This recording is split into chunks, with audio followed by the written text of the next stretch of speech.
Qu'est-ce que tu aimerais faire? La peinture ou travailler le bois? Travailler le bois.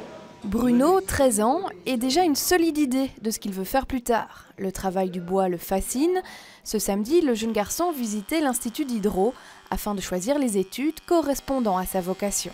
Le bois, il faut savoir le toucher, il faut savoir le fabriquer. Et ça a l'air dur, mais ça a l'air bien aussi. Pour cette 3e édition de la journée portes ouvertes du qualifiant, c'est-à-dire de l'enseignement technique de qualification et du professionnel, l'Institut d'Hydro s'est préparé au mieux. Professeurs et élèves, très enthousiastes, font la démonstration d'un matériel dernier cri. Certains jeunes sont de véritables passionnés, comme Francesco. J'adore les escaliers, c'est vraiment un truc que j'aime beaucoup. Quand on marche dessus, j'ai envie qu'on y fasse attention.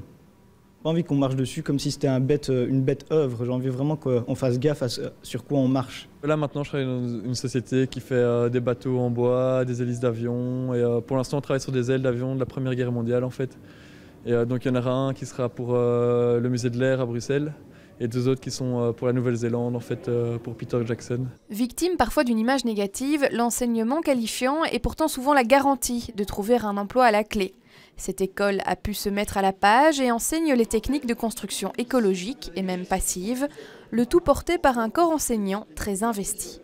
Il y a une âme dans cette école, ça fait 115 ans qu'elle existe, on est dans un quartier populaire où il y a eu énormément de métiers manuels, on est aussi dans un quartier où des arts, et donc l'ébénisterie, la peinture, la menuiserie, tout ça, ce sont quand même des métiers extraordinaires.